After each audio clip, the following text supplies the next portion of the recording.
about the rest of the story, because last week we talked about what it says in the book. You know, the story of Mordechai and Achashverosh kills Vashti, then Esther comes along, and Esther then becomes the queen. Mordechai, they hung Haman. You know, that's all written in the book. But there's a whole history behind it, because the question you're going to ask yourself is, why did Haman hate Mordechai so much? That's the first question we're going to talk about. I mean, we know that he saw him in the street and Mordechai didn't bow down to him. Yeah. But the hatred that he had for him was an illogical hatred, because if you remember, last week we talked about a little bit that Haman had everything. He had wealth, he had popularity, he was well connected, he was powerful, he had a great family, big family, he had everything you could possibly want. So what was it about Mordechai that just ate him up so much that until he even says in the Megillah, V'chol zeh einenu shoiva li. He tells his wife that, you know what, I don't care how much I have and how much I'm worth and how much I'm going to have. It's not worth anything. Can you imagine a guy who lives in a 25,000 square foot house in Beverly Hills, servants, maids, he has a chauffeur for every car, swimming pool, a beautiful wife, everything, and the whole thing, he says, I can't take it. It's not good, because you know why? Because this Mordechai is standing outside. So why did he hate him so much? So there's a story. There's a story behind it. And I'll tell you a little bit about the story. The Jews had lived in Israel for a long time, and they built the temple. Now, after Solomon died, King Solomon, basically the nation of Israel split into two. The northern kingdom and the southern kingdom. The southern kingdom was called the kingdom of Judea or Judah, and the northern kingdom was called the kingdom of Israel. They had separate kings, everything was separate. But the fact is that they were all Jews, they intermarried among each other, but basically they lived as two separate kingdoms. Sancherib, who was an Assyrian king, came from Syria, fought a war and displaced the northern kingdom, chased them out. Okay, so all that was left within Israel for about 100 and some odd years was the southern kingdom of Judea. Jerusalem was the capital, they still had a temple. Comes along a fellow by the name of Nebuchadnezzar, and he's the king of Babylon, and he destroys the temple, and he exiles the Jews. Now it's also mentioned in the Megillah Esther that Mordechai and Esther themselves were part of this movement that was chased out of Israel. They were exiled into Babylon. They moved. So if you have a picture of a map in your mind, you could see that Israel and the Jews are all moving eastward. So you get like today Iraq. You know, a picture of Iraq. You have Jordan, and then you have Iraq, and then you have Iran. Those are the three countries we're going to be concerned with tonight. So Syria and Iraq are just made-up countries. Not Syria, because Syria has its origins way back in the Bible days. But Iraq is a made-up country. There's no such thing as Iraq. It was made after recent times, but its civilization is old civilization, and that was Babylon. And next to it was Persia. Today, Persia is known as Iran. So that was basically what it was. And the Jews kept traveling from one place to another. Okay.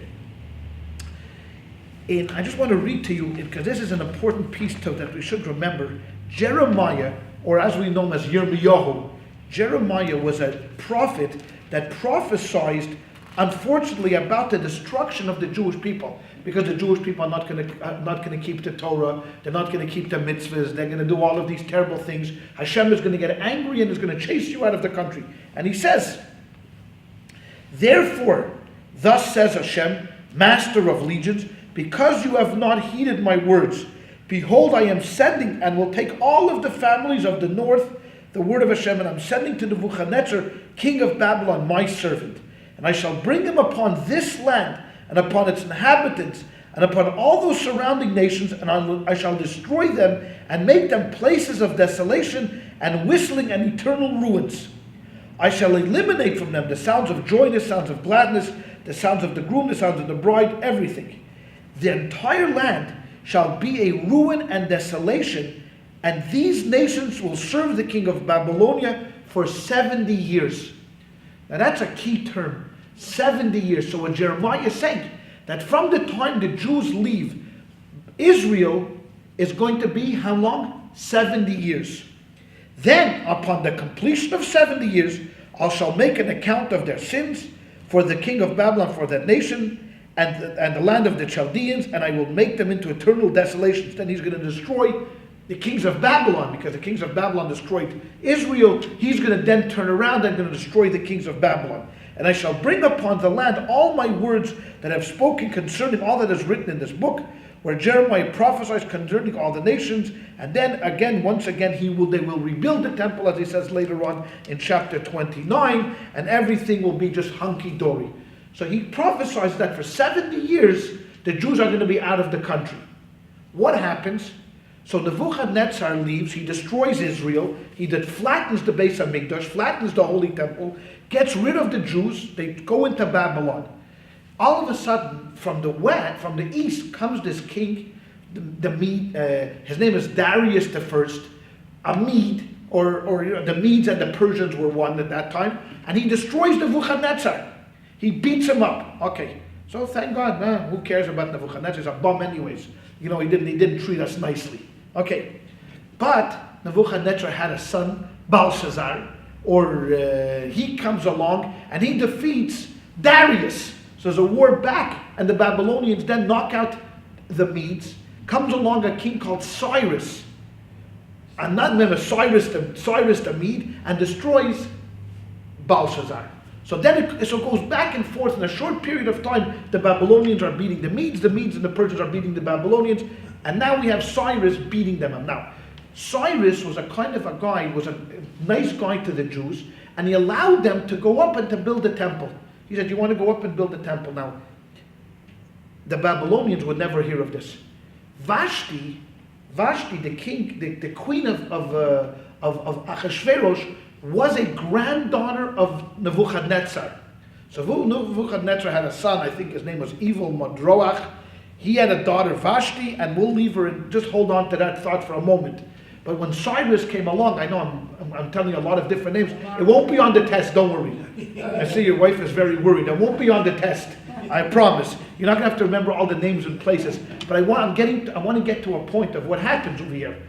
All of a sudden, now Cyrus is in charge. So he tells the Jews to go, but to go build the temple. Jews didn't want to go build the temple. Fine, they stopped building the temple. It doesn't work.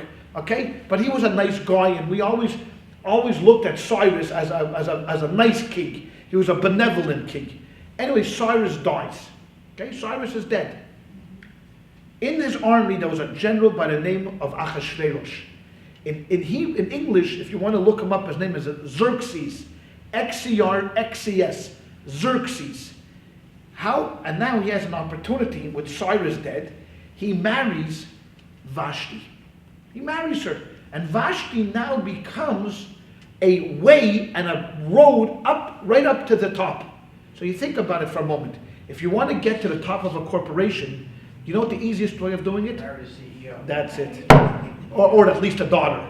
If it's not in there. Marry the CEO's daughter. You can't marry a CEO's daughter. It's a quick shortcut right up to the top. And that's what he did. So he ended up with this whole kingdom that Cyrus had. Now all of a sudden, Vahibi me Ahasuerus. Now we begin to see where he comes from. Who's this guy, Ahasuerus? Now we see that now he moved this way in from being this outstanding general to being now the king being the king of Persia. Now, what happened?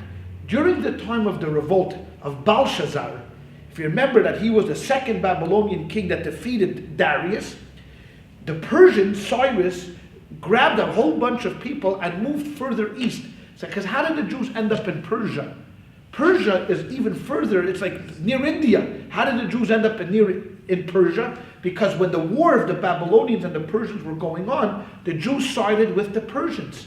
Because the Persians were nice to them, they cared about them. So once the Babylonians took over, were victorious, a number of Jews, including Mordecai and Esther, and if you remember there was a prophet Daniel who prophesizes, all of these people ran now towards Persia and settled in a town called Shushan, or Shushan Habira, or there's other names for it, Susa. I mean, if you look up in maps, and that's how they ended up in this part of the world. After the expulsion from the Babylonians, they kept moving east. Okay, Now they're sitting in Susa, and Cyrus is the king, and Cyrus lets them go because he defeated Belshazzar, and they're sitting there, they're trying to get together, but it doesn't work. They don't have enough money to build the temple. It's not going to happen. He all of a sudden rises up. Achashverosh rises up and becomes the king. But he only becomes the king because of Vashti. She's his ticket. He doesn't have any royal blood in him. He's not around. All of a sudden, Vayavai, he shows up over here. Okay? It turns out that this land that he inherited was vast. Vast land. Now, if you look in history, generally, in a war between conquering countries and indigenous people that live there, I would say 90% of the time the indigenous people are going to win. Do you know why? Because it's called home court advantage. A conquering army comes into a country, doesn't know the ways and the means of the country, doesn't know the weather, doesn't know the terrain, doesn't know the topography. You could come in with overwhelming force, but even overwhelming force. We're having trouble. Look at Iraq. We're having. That's exactly what I was going to bring up. You don't know the people. I mean, the great Roman army, the most powerful empire in the history of the world, was brought down in Germany by whom? Barbarians. People that not that they had an organized army, barbarians. Why? Because when you hit Germany and you hit the mountains and it got cold and they couldn't, and the supply routes from Rome too far. They stretched themselves too thin, and when you stretch yourself too thin, you can't supply, and it's over. And the same thing happened over and look in history. Great military leaders, Napoleon, Wellington Hitler for sure. Wellington said. The great general said, when we fight the French, if Napoleon is leading the army, add 20,000 soldiers. So if they have 100,000 and he's there, it's 120,000. Because he's worth about 20,000 soldiers himself, Napoleon. But even Napoleon couldn't pull off the victory against Russia. The supply. They don't know. You don't know. And you know what? That's the way it works. Home court advantage is worth $1 million, more than $1 billion it's worth. And exactly as you said, you see over here what's going on in Iraq. Yeah. We don't know. We walk down the street, you don't know the guy is friend or foe. You don't know a car is a bomb. You don't know what's going on. That's what happened to Achashverosh. Achashverosh took over. He ruled this vast empire, but this vast empire is unhappy because you know what? Every time an emperor comes into a land, what's the first thing he does? Taxes it. That's it. Ziggy, get up over here. You should be answering all the questions. He's been too many of my lectures. You got to leave it, Ziggy. Goodbye.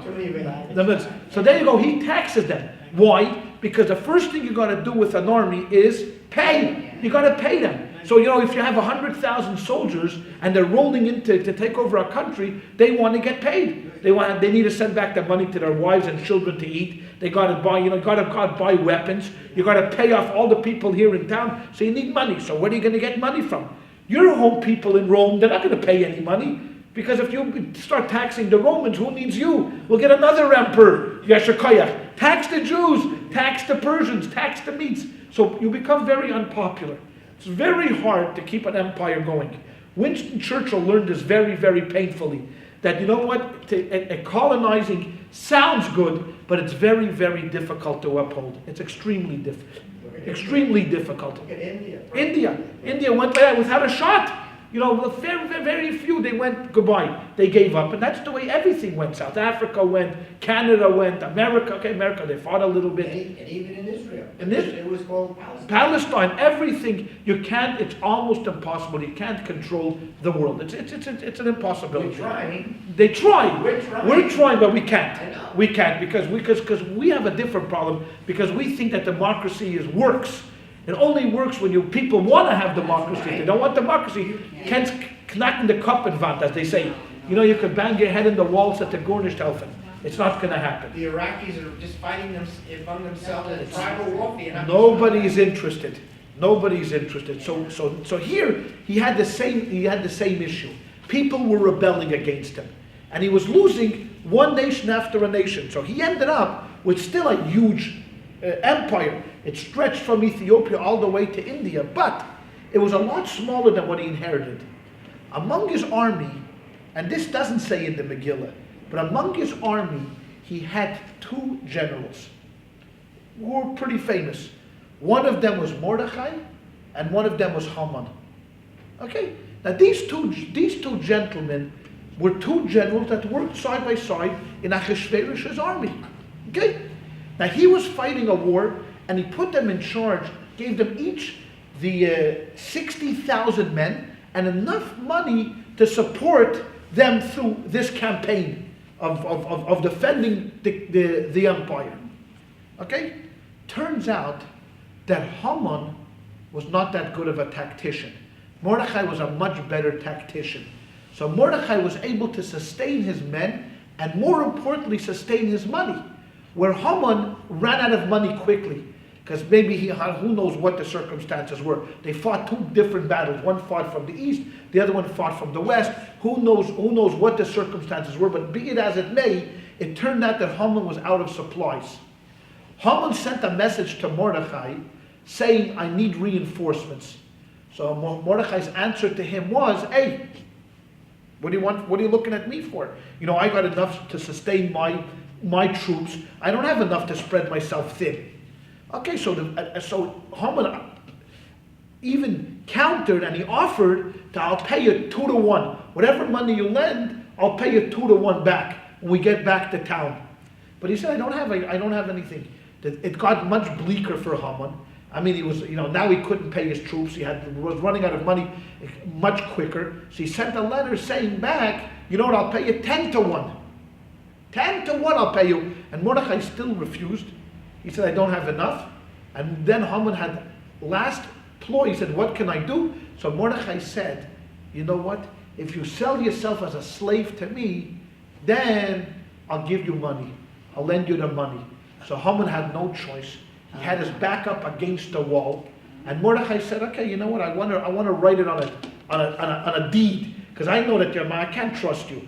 So he wrote on a deed. He said, you know what? I, Haman, the son of Haman ben Hamdasa Hagagi, sells myself to Mordechai, a Yehudi ben Kish Shemini for this and this and this, and back.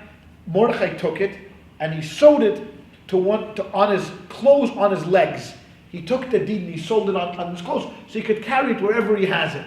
Okay? The war ends. The war ends. Mordechai is successful. Haman is successful. They go back to Shushan. Now they're in Shushan.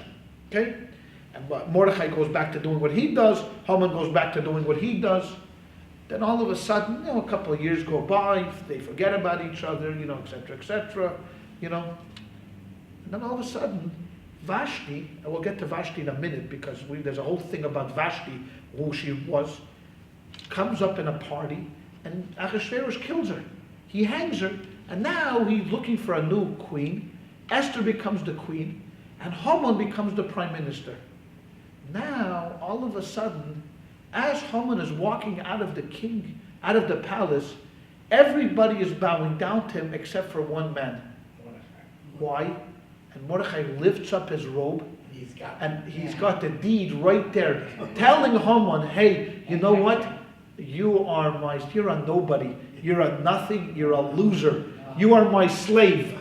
Oh, now we know why Haman hated him to such a degree that he said to himself, I gotta get rid of this guy. Because as long as this guy is around, he's always going to remember, he's always going to tell me that who am I? I'm a nobody, I'm a nothing, because I belong to him, I'm a slave to him. And that's the beginning of why Haman hated him so much. Because otherwise it's hard to really understand why these two guys just couldn't get along. You know what, there's so much, like two kids in a class. Okay? You tell them, listen, you sit here, you sit there, we split up the kingdom and have a good day and hakmanish can kop. You know what I mean? Haknish can shainik. As you know, haknish can shainik. Don't bother me. But it wasn't that way. Because Mordechai always was there to remind him that, you know what? You are a nobody. You belong to me. Remember your humble beginnings. Because what he did was, he used to walk around with an idol around his. Don't forget that all of these people were pagan, right? There was no Christianity, there was no Islam. These were all pagans. They believed in a variety of gods, and they certainly wanted to show that the Jewish God was defeated back in the day of Nebuchadnezzar. So all of a sudden, Haman walks around with this idol. Everybody's very impressed with him. So they bow down to him and all of that stuff and everything. Mordechai said, no, we're not going to bow down to this idol. We still have the Jewish God is still the strongest. So he said, yes, the Jewish God is still the strongest. So what are you doing over here? How come you're still over here? You should be living in Tel Aviv. You should be living in Hebron. You should be living in Haifa. So Mordechai said, no, we're waiting for the end of the 70 years. At the end of the 70 years, we're going back. Haman runs to Achashverosh and he says to him, you know what, this is beforehand. And he says, Achashverosh, you know what? The Jews have this tradition, this Kabbalah, that after 70 years, they're going to rise up and they're going to go back to Israel and they're going to rebuild the temple. Achashverosh says, no way.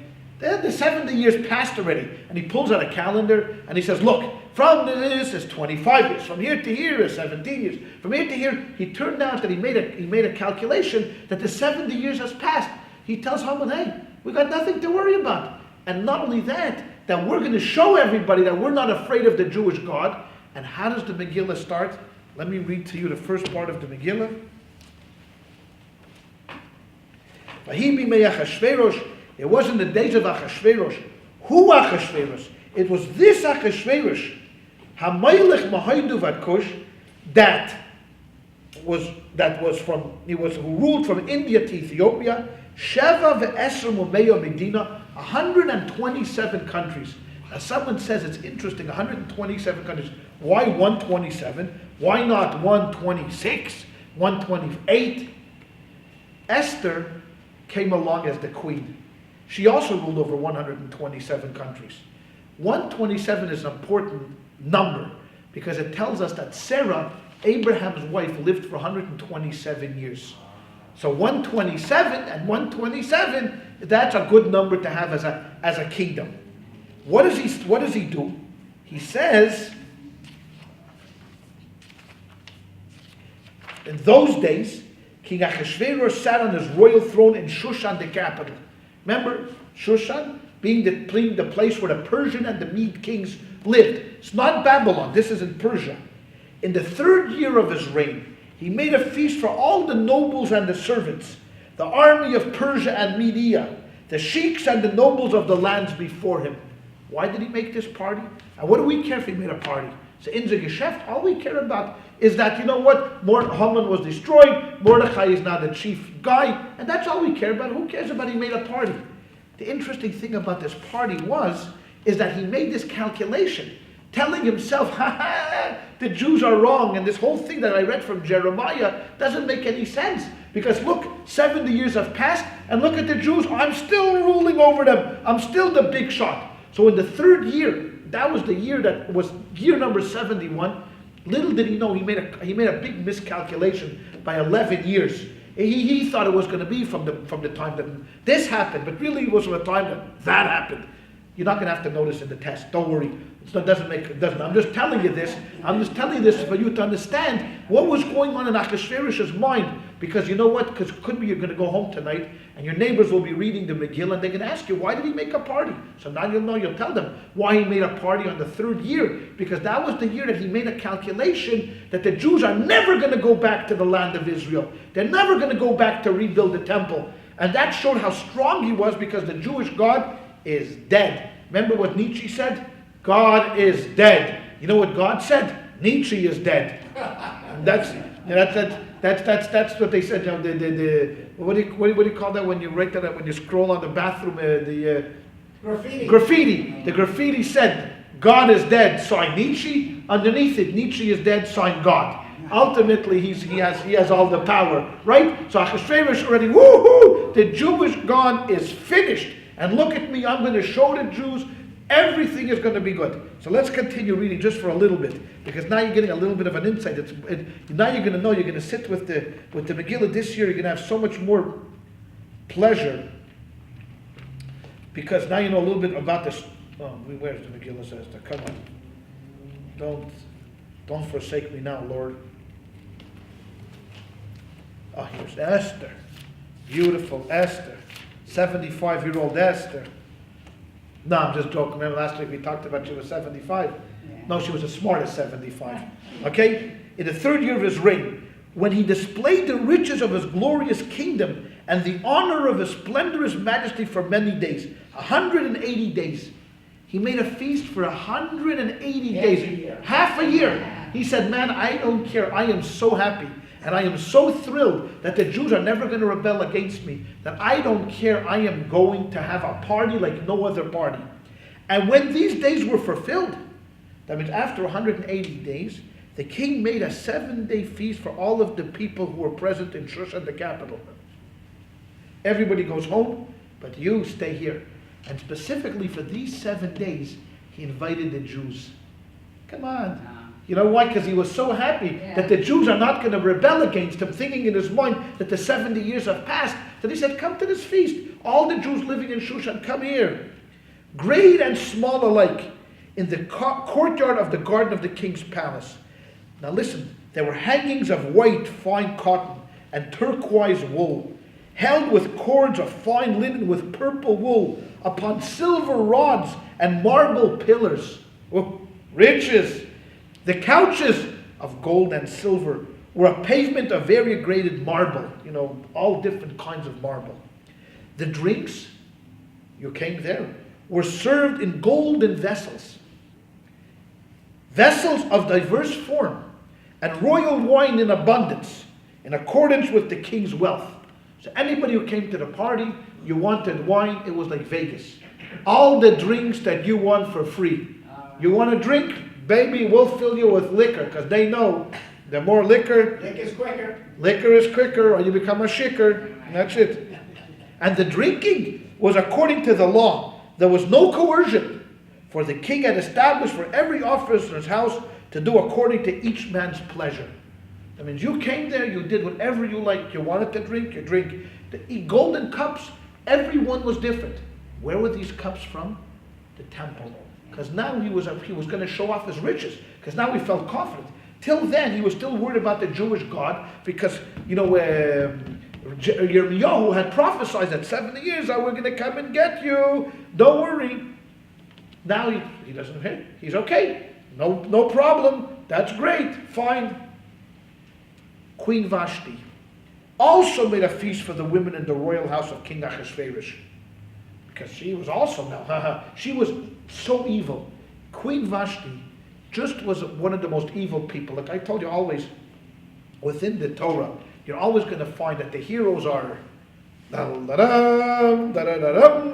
superheroes, supermen, right? With a big M for Mordechai or Moses or whoever. And the villains are not just regular villains, but they're Lex Luthor. They're horrible, right? Terrible, terrible people. Queen Vashti was a terrible person, an evil person, born to wealth and to riches. She had everything in the world. Her husband was the king, her father was the king, her grandfather was the king. But she was just wicked, and especially wicked towards the Jews. She just couldn't take them, because she had grown up in a house that was anti-Semitic. And you grow up in a house that's anti-Semitic, you know what? Bigots aren't born, they're made. It's what you hear in your house. You're not born with an anti-Semitic streak to you. You're born because in your house you hear those damn Jews, the no good Jews, they control everything. We have it here in America too. The same way, it's no different. And she grew up just hating the Jews. And whenever she had a chance to stick it to them, whenever she had a chance to hurt them or to torture them or to humiliate them, she took it. She did it. She had people work for her in the palace, and she just belittled them. A horrible person. So Hashem says, you know what? It's time for you to go, because you know what? You've played your part already in this story. You got Ahasuerus to the seat of the throne, and now we don't need you anymore. So what happened? So on the 7th day, when the heart of the king was merry with wine, man, if you drink for 7 days, you're gonna be so plastered, so snookered. You're gonna be out of your head. Okay? He told Memucha, Biksa, Harboina, all of these guys, the 7 chamberlains who attended King Ahasuerus, to bring King Vashti before the king, adorned with the royal crown, to show off the people and the officers her beauty, for she was beautiful of appearance. But Queen Vashti refused to come. Why? Because that morning she woke up and the worst thing happened to her. On the day of the Oscar, she got acne. Could you imagine? On the day of the Oscars, when you're up for the Best Actress Award, mitamol, all of a sudden you break out with acne, and there was no cure, because there's no, you can't run around now to somewhere on Rodeo Drive, getting this, that. She was total over her whole body. God gave her this skin rash, and she looked so ugly. But he was so snookered, he didn't care. He kept screaming, Vashti, come on in, show her beauty. And she's telling herself, get out of here, I'm not going anywhere. And so refused to come. At the king's command, conveyed by the hand of the chamberlains, they said, King, guess what? She's not coming. She doesn't want to come. The king therefore became very enraged, and his wrath burned in him. I mean, how dare she? Because you know what? Till now you could imagine that he was always what we call henpecked. Right? Because when she's the royal princess and he's a nobody from the outside and she marries him, all of a sudden, you know what? It's very different. It's not like he himself was a prince who came from royal lineage. So she always probably said to him, you know what? When they were alone, who are you? You're a nobody. Only because of me you made it. You're a nothing. You're a when you marry a. Is that what she said? No, he's joking. So you know what? It's like, when you when the eighth guy married Elizabeth Taylor, when she had already all of the riches, nobody marries such these big stars. They're nobody. But she probably reminded him every day of this. Every time she said, oh, you big shot, big mensch, big guy, you're a nobody. I'm the one that really brought you to this whole thing. And now he's all snookered up with the wine, and he's sitting among friends, and he's just, feeling good. The story there about the guy who passed away, went to heaven, and he comes to heaven, there's two lines there. One line is henpecked, one line is non-henpecked. Two lines in front of God. It says one henpecked, one non-henpecked. He sees this big line, henpecked has a line of people stretching a mile, and non-henpecked is one guy standing there in front of the door. So he wonders to himself, he's going to find out, what is this guy's secret? So he goes over to the guy, this non-henpecked guy who's standing there all by himself. He says, wow, I'm very proud of you. It's nice to see. There's at least one guy says, how come you ended up over here in this line? He says, I don't know, my wife told me to. And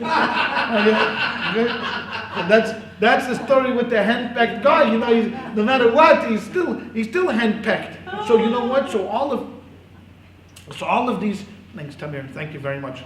So all of these people. So here Vashti is thinking to herself, he's not going to tell me what to do. Achashverosh at this time is so full of liquor. He's going to show her who's the boss, and he's going to force her to come. Hashem makes a miracle that she looks as uglier than who knows who. She's not coming. So he's now finally thinking to himself in his embryonated state of consciousness and unconsciousness, what am I going to do? Then the king spoke to the wise men who knew the times for such were the king's procedure to those who knew the law and judgment. He calls together his 7 advisors. He says, what do I do, man? What do I do? Those closest to him, the 7 officers of the king of Persia who had access to the king, who sat first in the kingdom. These were the 7 trusted advisors. By the law, what should be done to Queen Vashti for not having obeyed the king of Achashverosh? What should we do with her? So one of them says, you know what, not only against the king has Queen Vashti done wrong, but against all the officers and against the whole peoples and all of the provinces of King Achashverosh. For the queen's deed will go forth to all women, making their husbands contemptible in their eyes, when they will say, King Achashverosh sent to bring Queen Vashti before him, but she did not come. So who's it going to be an affront to? All men! Every wife in every household throughout the kingdom is now going to rebel. They're going to say, hey, look at this. Vashti didn't want to come. Well, we're not coming. This is going to be a revolution of feminists. Jewish American. That's what it's going to be. Every woman in Persia, every woman in Mede, every woman in Babylon is now going to say to their husbands, do your own dishes. You know what? Cook your own meals. Go wash your own clothes. Forget about it. What do I need you? King Vashti showed us the way. She was the first feminist. What are we going to do? Okay. For the queen, King Ahasuerus sent to bring the queen, and this day the princes of Media who have heard the queen's deed will speak to all of the king's officers with much contempt and rage. If it pleases the king, let there go forth a royal edict from him, and let it be written into the laws of Persia, that it not be revoked that Vashti never again appear before King Ahasuerus. You didn't want to come now, you're not coming ever again. And let the king confer a royal estate upon who is better than she.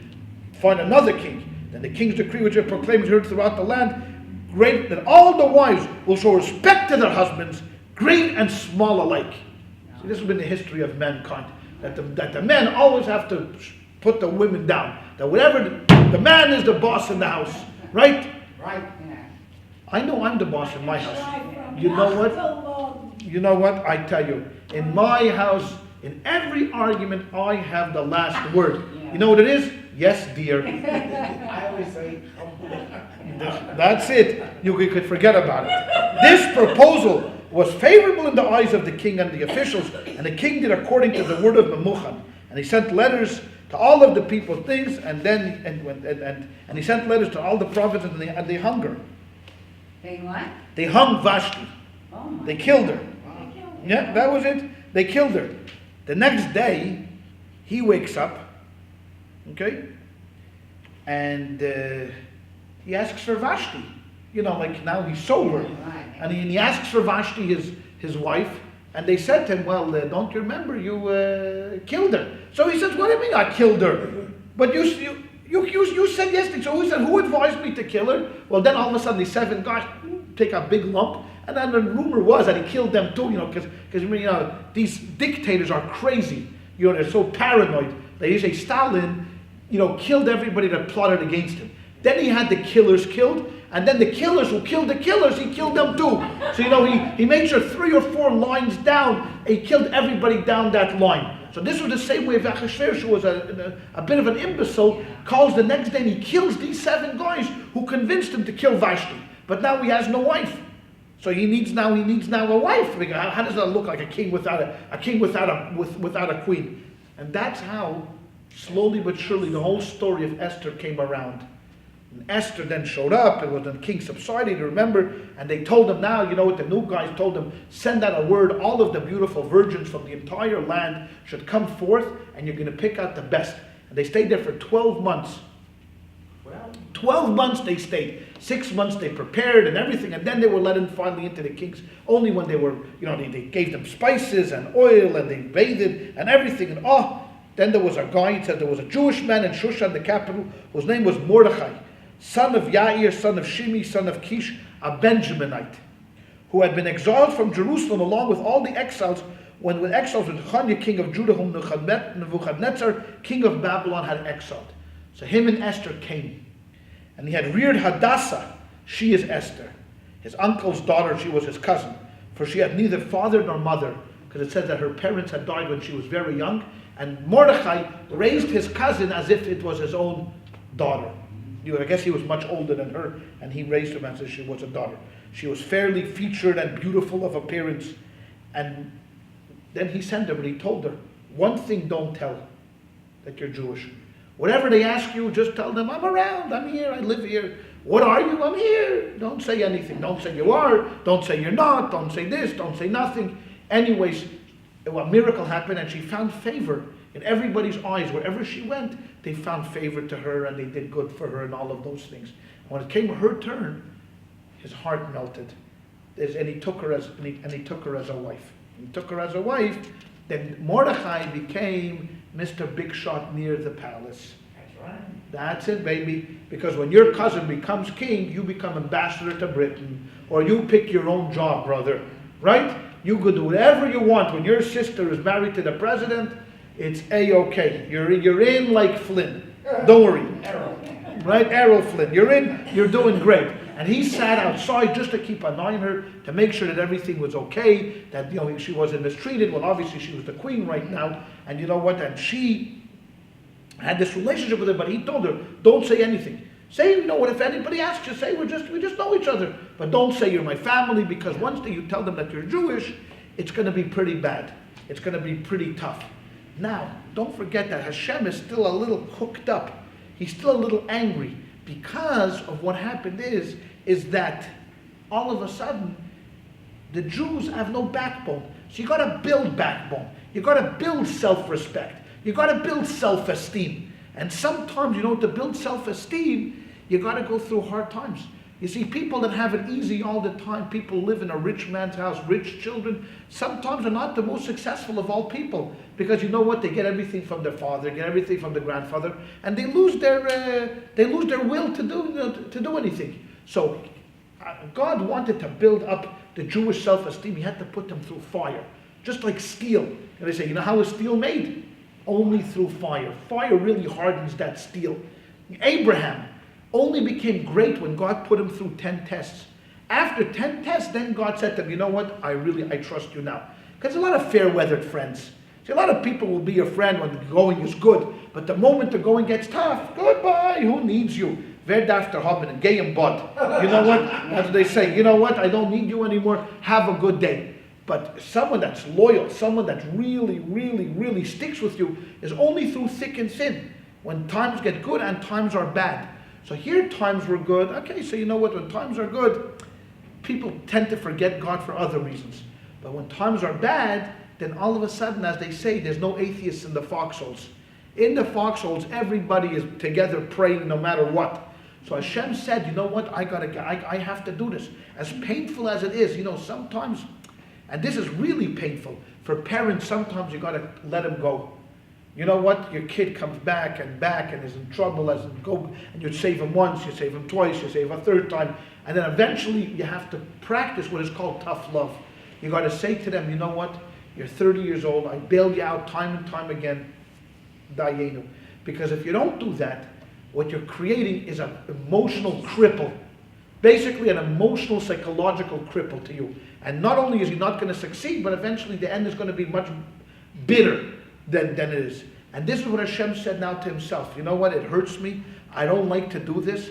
But you know what? If I don't do this, the Jews are going to completely disappear in Persia and in Medea. So what he did was he sent Haman over there. Just to kind of shake the tree to remind them. But before he did that, Hashem is still good, but he gave them the medicine before he gave them the illness. Because he put Esther in place, and not only did he put Esther in place, but Mordechai was hanging around and he was already achieving some kind of popularity.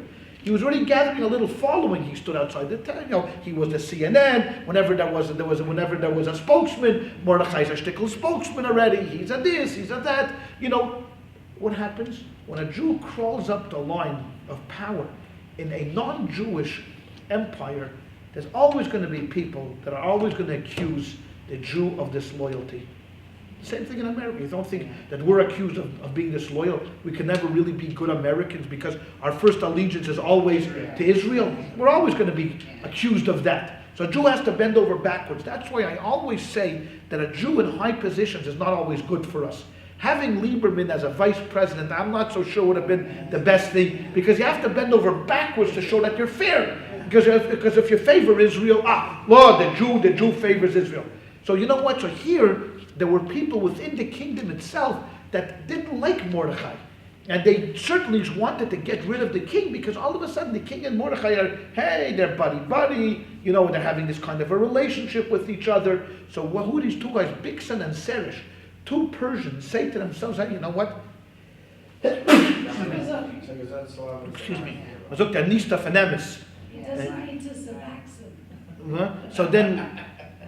then they said to themselves, you know what? This king, he's like kind of dumping all of his old friends. I mean, we've been around for a long time. We're loyal to him. We're Persians. We're Medes. Who's he taking as an advisor? This Jew boy, this guy Mordechai. So they plot to kill the king. They don't know that Mordechai is sitting over there where that plant is, and he's listening, but they're talking Persian. They don't know that Mordechai speaks Persian. And they plot to poison the king that night. That night, Mordechai sends a letter to Esther, tell the king not to drink from the cup. So the king says, comes to the party, they're all around there, Bigsan and Sheresh are there, they pour the cup for the king, they present it to him. He says, you know what, I'm not that thirsty tonight. How about you guys drinking from it? Why don't you guys drink? They say, well, you know what, we're in a 12-step program, we're recovering alcoholics, every excuse in the book. But the king says, no, drink. No, king, better drink. When the king tells you to drink, you better drink. So they stood over there and they took, the hands are like, like this, shaking like this. The king says, how come your hands are shaking so much? Well, my mother-in-law's coming to visit, all different kinds of excuses that they had, to why their hands are shaking. The bottom line is the king says, I know what's in the cup. You're trying to poison me tonight. And he takes them out and he has them hung. And as in those days, what happened was the king wrote it down in his book of remembrances that this happened, that Mordechai, his buddy, kind of saved his life, and he was going to, why did he put it down? Because later on he was going to repay him. He wasn't going to repay him right there. The next little while, he puts Haman up as a prime minister because he's a wise guy. Haman, he's a manipulator, he's the ultimate perfect, wheeler and dealer, exactly. And he goes here and he goes there, and he finally ends up getting into Haman's into Ahasuerus' good graces. Bottom line is, make a long story short, because I think you're ready, it's 8:25 already. To make a long story short, what happens is that Haman sees Mordechai and decides that not only is he going to get rid of Mordechai, but he's going to get rid of everybody that's associated with Mordechai. That's how anti-Semites think. Don't let him get rid of Mordechai. So what happens was that this is an interesting contrast, because years and years and years before, many years before, when King Saul was the first king of the Jewish people, fought a war against Agag, who was then the king of Amalek. And Amalek was ultimately the great enemy of the Jewish people. It says many times in the Torah, Timche Zecher Amalek, wipe out the people of Amalek. They are our enemies. Now, we don't know who the people of Amalek are today. But what happened is that when Saul fought against Agag, and Samuel the prophet told him, kill everybody, don't let anybody live. And then Samuel came to visit him and he saw who was standing there, the king himself. And he looks at Saul and he says to him, why did you allow the king to live? And he gives him all different kinds of excuses. Anyway, Samuel takes a sword and decapitates Agag right there and then. And he tells Saul, you know what? You're too weak to be a king. To be a king, you got to do things that are not so popular. They're not so, you got to do what Hashem tells you to do. Now, these two fellows, Mordechai and Haman. Haman comes from the king of Agag. It says Agag from Eile. It says Ish Yehudi. First, let's start. There was a man from Shushan, a Jewish man. His name was Mordechai, the son of Yair, the son of Shimi, the son of Kish, a Benjaminite. Same as Saul, who was a Benjamin. He was his great grandson. And Haman was the great grandson of the king. And Hashem said, you know what? The job that couldn't have been finished then will be finished now. And Mordechai will finish the job of getting rid of Haman, who was descendant of the original Hitler. So they had this long contention among themselves. When he says, after these days, King Ahasuerus promoted Haman, son of Avdasa, the Agagite. What's the Agagite? The Agag, king of Agag, the Amalek king, and elevated it. He set his seal above all the officers who were with him. All the king's servants at the king's gate would bow down and prostrate themselves before Haman, for so had the king commanded concerning him. But Mordechai would not bow and would not prostrate himself. So the king's servants who was at the king's gate said to Mordechai, why you disobey the king's command? And Mordechai doesn't answer him. So then he says, and here, listen to this. Then Haman said to King Ahasuerus, there's a certain people scattered abroad and dispersed among all the peoples in your provinces of your realm. Their laws are different from every other people, and they do not observe the king's laws. Therefore, it is not befitting the king to tolerate them. Who's that he's talking about? The Jews. Who's different than everybody else? The Jews. Who is everywhere in every kingdom, in every place, in every time in history? Who is the outsider? The Jews. Doesn't matter where you go, which guy is on top, which guy is below. Fit in the name, the blanks. It's always going to be the Jew. That's the way it is. So if it pleases the king, let it be recorded that they shall be destroyed. And I will pay 10,000 silver talents into the hands of those who perform the duties for deposit in the king's treasury. 10,000 bucks I'm going to pay you. The king says, yeah, do I care? What is it? Anyways, who do they vote? They vote Democrat.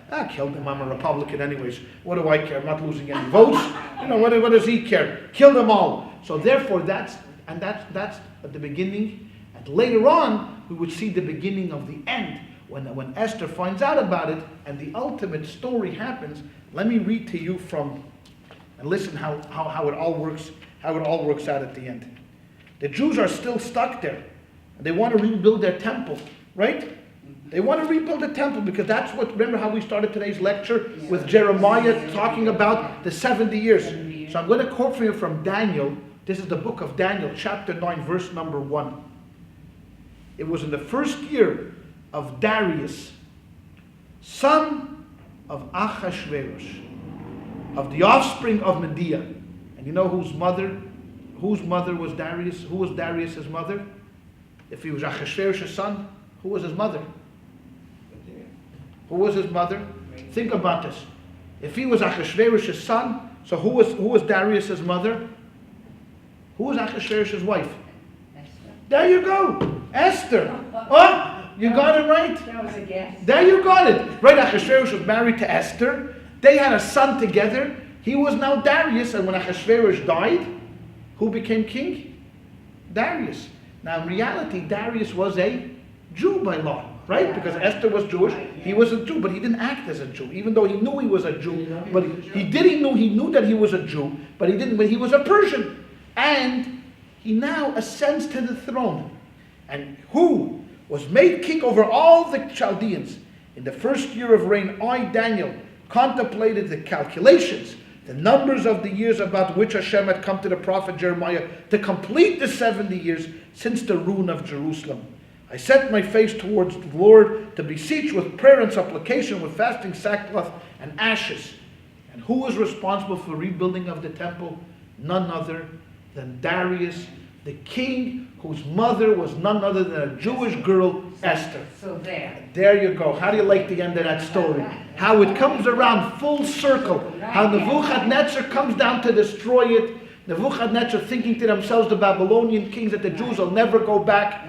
Achashverosh, his own father, who was not a lover of Jews, as we talked about in the beginning of the story, was happy when the 70 years had passed, wanted to torment the Jews and humiliate them. It turns out that he fathers the very king who allows the Jews to go back and to build a temple. And not only allows them to go back to build a temple, but that when the Jews come back to complain to him, because Mordechai and Esther are dead already by this time.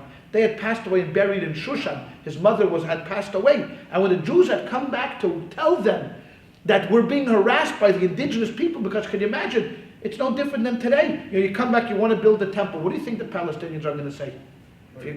Well, you're nuts? You know what you have to do to rebuild a temple today? There's something on the Temple Mount. You know what it's called? The Dome of the Rock.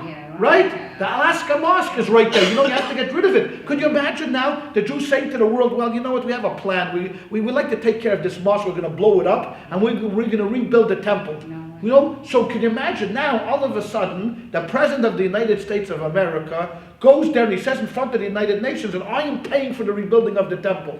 Not only are we going to rebuild the temple, but America's going to pay. And if anybody doesn't like, then too bad. And that's what he did. So when Nehemiah came back, when a group of a delegation of Jewish leaders came back to Darius and they said, listen, we want to build a temple, but they're harassing us. They're shooting bows and arrows. He sent the whole contingent of army men, of soldiers, to protect the Jews while the temple was being rebuilt. And that, my friend, is really the story of the Jewish people. That no matter how bad it is, and believe me, we saw the worst of the worst.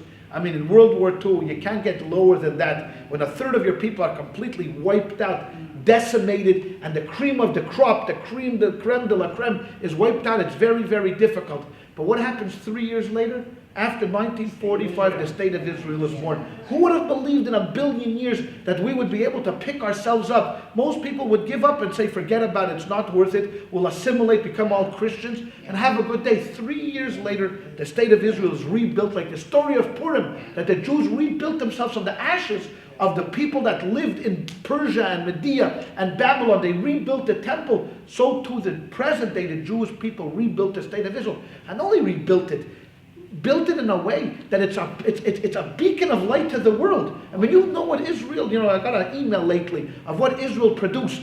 I mean, from the chip that runs the cell phones, to plasma in blood transfusions, to every innovation, scientific innovation comes from where? Israel. And could you imagine if Israel was living in peace, where they didn't have to spend up to 50% of its budget towards what Israel could produce, for the world. The world is dumb in and of itself, not allowing the Jews, to let their creativity flow. But Israel is a beacon of light in a place where the average income of all of the countries around Israel is, what the average income? $1,500 a year. You know what Israel is?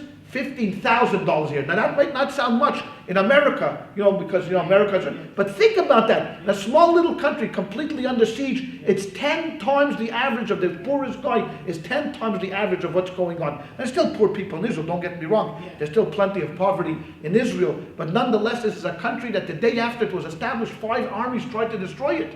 They tried to ruin it, and they had 3 planes then. If you ever saw the movie, To Cast a Giant Shadow, there's a movie called with Mickey Marcus.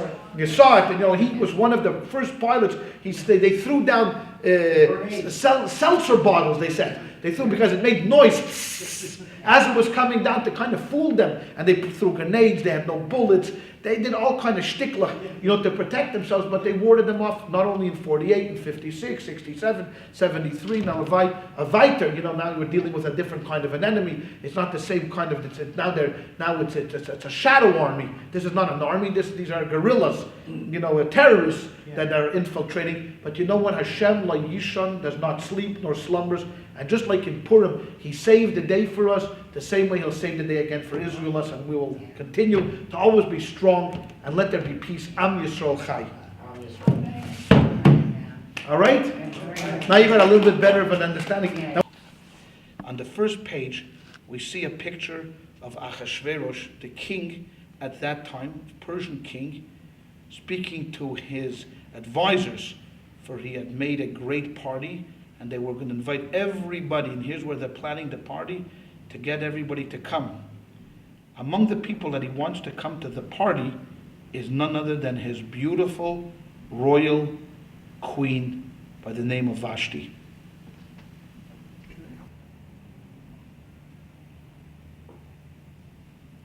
You okay?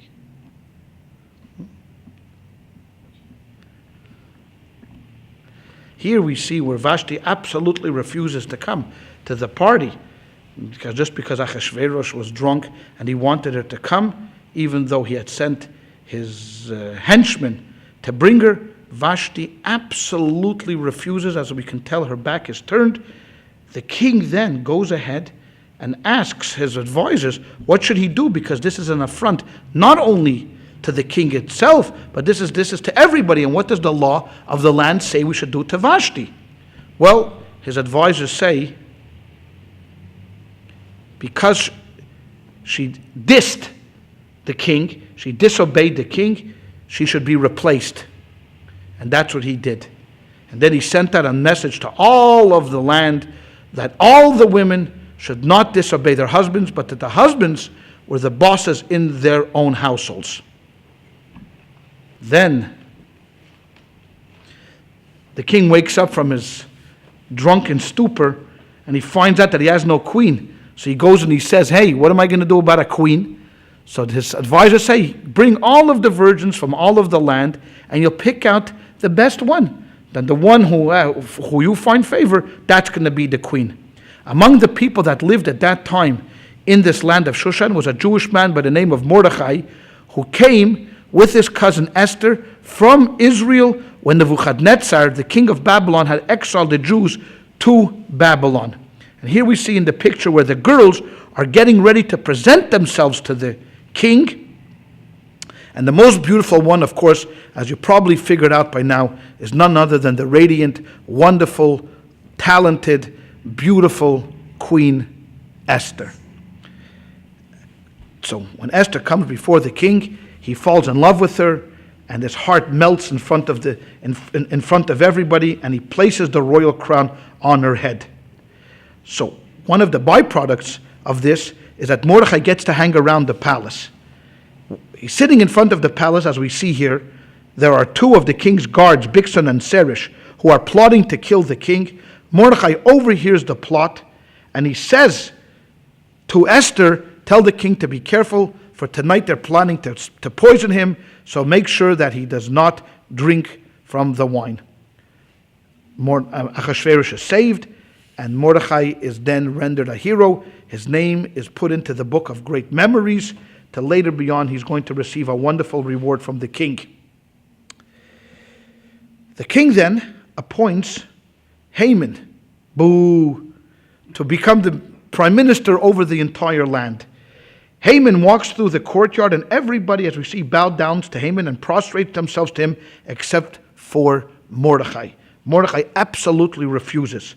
In his anger, Haman then goes to the king and tells the king, King, there are people here that are very different, scattered throughout the entire land. Their laws are not our laws. Their customs are not our customs. It doesn't pay for the king to have them as his subjects. So I suggest, let's kill them. And not only that, I will pay 10,000 silver dollars to have this done. And the king accepts his proposal, and he is willing to have the Jewish people eradicated from his kingdom. When Mordechai hears about this, he is terribly upset, and he tears his clothes. He rents his clothes and sits with sackcloth. When the people ask him why, he says, because I got to save the Jewish people. So he sends a message to Esther that she has to then go forth to the king and save the Jews. Esther is afraid. Esther sends back a message to Mordechai. Not everybody is allowed to come before the king. Only those whose the king who accepts, who wants to come, then those are the one who can come before the king. Mordechai then says to her, Esther, you should just know that you are the one that is chosen. And if you don't do it at this time, someone else is going to do it for you, and you're going to miss the opportunity of being the hero. So in the next frame, we see Esther.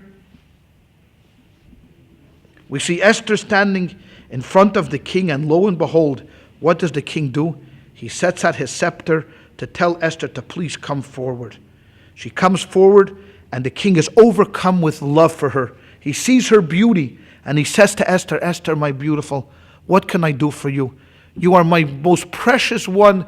I give you half of my kingdom. Oh, I love you so much, Esther. And Esther says, if it pleases the king, he will do me one favor and come to a party with Haman tonight. And Achashverosh says, absolutely. And that night, Haman and Achashverosh come to a party, and Haman is full of joy, full of himself. But the one thing he can't take is that Mordechai doesn't bow down to him. So he resolves that night to get rid of Mordechai. Luckily for us, that night, the king Achashverosh is suffering insomnia. He can't sleep, and we see in the frame where he calls for the readers of the royal chronicles, and he says, read me a story so I can go to sleep. And he starts reading him a story of this fellow Mordechai who saved the king's life. And Achashverosh says, so how did we reward this fellow Mordechai? And the reader says, we didn't. So Achashverosh gets up and he walks into the garden to figure out how he's going to reward Mordechai. At the same moment, Mordechai's nemesis, Haman, is coming to the garden to ask the king permission to kill Mordechai, his arch enemy. The king sees Mordechai, he says, perfect. He sees Haman, I'm sorry. He says, Haman, come forward. I want to ask you, what would you do to someone who the king really loves? And Haman, thinking to himself, an arrogant guy that he was, who was he talking about? But me, I would take this royal horse and I would dress him in finest linen and gold, and I would march him through the streets, proclaiming in front of him, thus does the king to those that he loves. So Achashverosh says, do that, and don't miss a thing. I want you to do this to Mordechai. So in the frame we see Haman, the wicked man, leading Mordechai on the royal steed throughout the town of Shushan. So by now Haman is a little bit humiliated and humbled. And that night, as he comes to the second party that Esther invited him to, they're sitting around the table, and the king again turns to Esther and he says, Esther, my beloved, tell me what I can do for you, because you are my most precious. I love you so much, Esther. Je t'aime. He speaks French to her or whatever language. He says, and we see here at the table, he asks her, "Hey, Esther, what can I do for you?" And Esther says, "There's one guy in this room who wants to kill me." He says, "Who is it?" And she is pointing to the evil Haman. The king gets up from his table. He's very, very upset. And he goes out and he comes back, and Haman is pleading with the queen, but to no avail. They hung Haman that night. The next day, the king signs a proclamation saying that the Jews have every right to do whatever they want to protect themselves, to stand up and to, because he couldn't rescind the order of the death, because that once it was given, but he did give permission for the Jewish people to defend themselves. As we see in the next frame, the king is signing a royal decree that the Jews have every single right to bear arms and to defend themselves, as is supposed to be the way. And Mordechai becomes very popular in the land of Achashverosh. And the king takes off his signet and he gives it to Mordechai, symbolizing that Mordechai is now going to be the man of the hour. And as we see here in the next frame, where Mordechai sends out riders, quick riders, all over the place throughout the entire land, telling the Jewish people that they shall protect themselves and not to worry, because God is going to help them. But on the 14th day of Adar is going to be the wonderful holiday of Purim. And here we see the riders riding throughout the whole land, telling the Jewish people that they should pick up arms and fight for themselves. They do, they fight, they're victorious. And not only do they eliminate Haman, but they also eliminate Haman's 10 sons. And in the next frame we see where Haman is hung together with his 10 sons. And this is a very special, if you could just show, this is a very special part where these are the names of all of 10 sons of Haman. The Jews are victorious, and that day they proclaim a holiday on the 14th day of the month of Adar, a wonderful, wonderful day that will be remembered in eternity. For wherever Jews are going to live, they're going to remember this day by doing kind acts to one another, by making a special feast, by giving presents to each other. Because if one person is happy, we want everyone to please be happy. So we see the Jewish people rejoicing in the next frame. They're sitting around eating some wonderful, wonderful, wonderful delicacies, shalachmonis. And not only do we eat delicacies and pass it to each other, but also we should never forget the poor. The poor has always been a very, very central spot in our religion, to take care of the poor. And we see here people bringing presents to the poor person. And Esther made sure that everybody throughout the kingdom would get something. And she told the leaders of that generation to write this in a scroll to be read every year on the holiday of Purim.